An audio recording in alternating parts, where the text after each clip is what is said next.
Tab. Democratic presidential candidate Joe Biden said he would remove Donald Trump's tariffs on imports from China, which are taxes on U.S. consumers and companies. An aide later asserted the former vice president would re-evaluate the tariffs upon taking office. A Gallup poll in February 2020 detected positive views of Americans toward international trade, with 79% viewing trade as an opportunity for economic growth, while only 18% considered trade a threat. Note, the article has been updated to reflect the Biden aide's statement.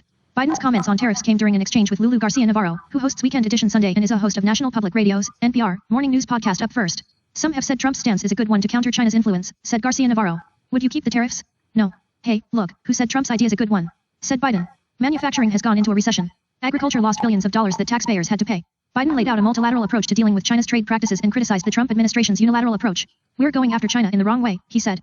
China is stealing intellectual property. China is conditioning being able to do business in China based on whether or not you have 51% Chinese ownership. That's got to end.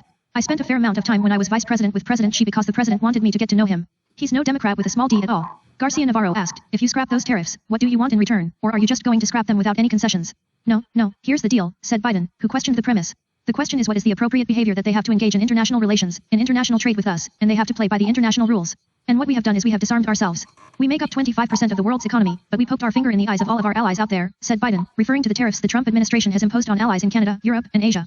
The way China will respond is when we gather the rest of the world. That's when things begin to change. That's when China's behavior is going to change. Although the exchange indicates the former vice president said he would scrap the tariffs on imports from China, even listing many of the negative consequences of the tariffs, manufacturing has gone into a recession. Agriculture lost billions of dollars that taxpayers had to pay, and arguing that the unilateral approach of levying tariffs on China has not worked, an aide to Biden told a Washington Post reporter no final decision has been made to remove the tariffs.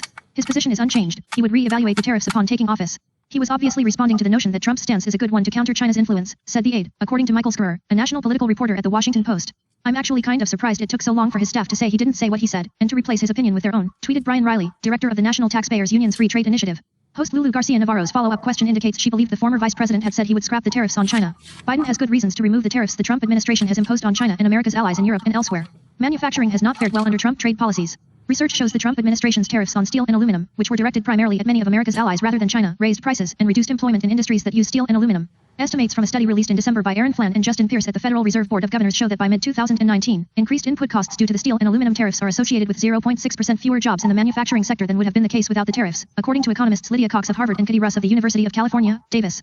We compute that this amounts to about 75,000 fewer jobs in manufacturing attributable to the March 2018 tariffs on steel and aluminum, not counting additional losses among U.S. exporters facing tariffs other countries levied in retaliation. Emphasis added. David J. Lynch of the Washington Post reported, Biden has said he will review those levies on industrial metals. Farmers also have lost under Trump's trade policies.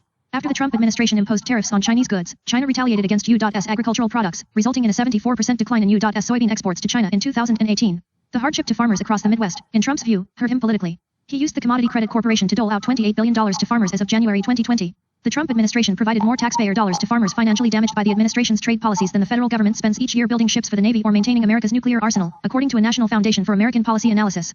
Biden makes a valid point that the Trump administration's unilateral approach to China has been ineffective. During an interview with Bob Davis and Ling Ling Wei of the Wall Street Journal, authors of the book Superpower Showdown, How the Battle Between Trump and Xi Threatens a New Cold War, Davis said, from the start, the administration looked to take on China unilaterally. During a state visit in April 2018, French President Macron suggested teaming up. Trump waved him off and said, I've got this one. I think a multilateral approach would be more effective. Beijing fears being isolated. Throughout the trade war, Beijing had tried to capitalize on Washington's alienation of its allies, said Ling Ling Wei. During a June 2018 meeting with multinational companies, President Xi Jinping made it clear that those companies whose home countries weren't fighting with China would get preferential treatment from Beijing. But despite the lure of the Chinese market, many of the U.S. allies have the same concerns as Washington about China's trade and economic practices. A coordinated approach could help Beijing realize that it's in its interest to make the changes. Although Biden has not repudiated all of Trump's trade policies, a multilateral approach, including working through the World Trade Organization, would represent a significant change from the Trump administration's trade policies. Research by economists from the Federal Reserve Bank of New York and Columbia University found U.S. companies lost at least $1.7 trillion in the price of their stocks due to increased U.S. tariffs against imports from China. A policy that has proved harmful to American farmers, workers, consumers, and companies appears ripe for change.